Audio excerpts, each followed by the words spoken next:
right, Anita, let's bring in Alex Gray for more on this. You actually wrote an op-ed about this not too long ago, saying that it makes perfect sense. Now, they say Greenland's not for sale, but sometimes things aren't for sale until they are for sale.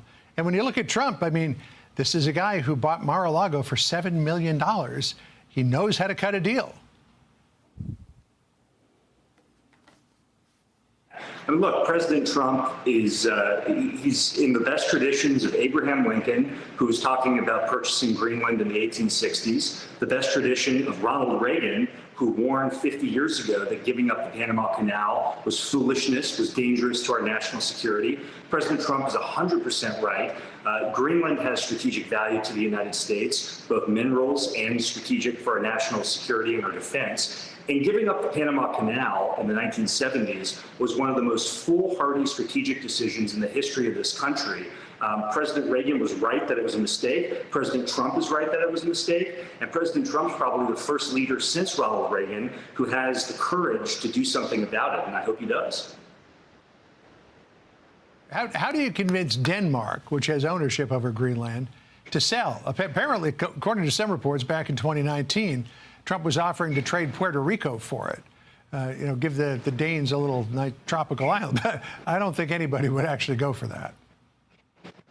Well, there are a lot of things you can do to create an environment where we can take over the defense of Greenland. We can take over a significant part of the national security obligations that Denmark currently has for Greenland.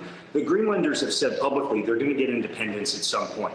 So the question is, when they get independence, are the Chinese and the Russians going to be there to greet them and to do things that certainly are not in the sovereign interests of the Greenlandic people? Or is it going to be the United States who's there to make sure that both our security and the sovereignty of the Greenlanders themselves are protected? And I would much rather have Donald Trump waiting for the Greenlanders when they get independence than Xi Jinping.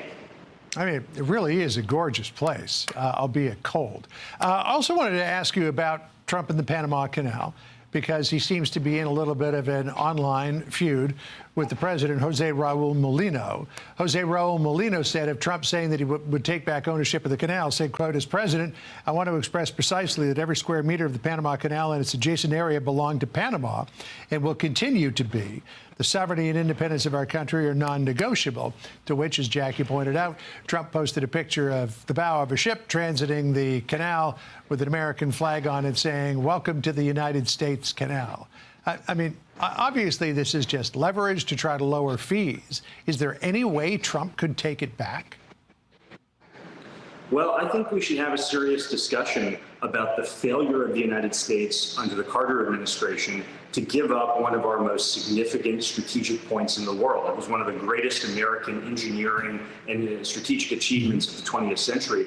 Let's have a conversation about what has happened in the last 10, 15 years, where China is now dominating the Panama Canal and threatening our interests in the Western Hemisphere. I think President Trump is in a great position to talk seriously about what it would look like for the United States to enter into some sort of negotiation with Panama to have a future stake, a more comprehensive American stake in something we built with American blood, sweat, and tears under Teddy Roosevelt.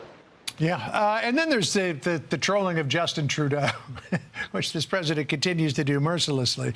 Here's what he said on Wednesday on Truth Social. "No one can answer why we subsidize Canada to the tune of over $100 million a year. Makes no sense. Many Canadians want Canada to become the 51st state. They would save massively on taxes and military protection. I think it's a great idea. 51st state." Now, I say this as a person who was born in Canada and emigrated to the United States back in 1989, became a U.S. citizen a week after 9/11. For Canadians, it would save them 30% going to Disney World if they were using American dollars instead of Canadian dollars. Well, in addition to that, John, it'd be nice if the Canadians would spend more than 1.3% of their GDP on defense and actually start contributing to protecting North America. So, you know, in addition to Disney World, it'd be great if we could get some help from them defending our shared border and defending the Arctic. Well, I don't think Trudeau's going to be there much longer. I think that Trump's going to be dealing with a fellow named Pierre Poilievre, who he may find more on his side in terms of a lot of these thorny issues between the two nations. Alex, great to see you.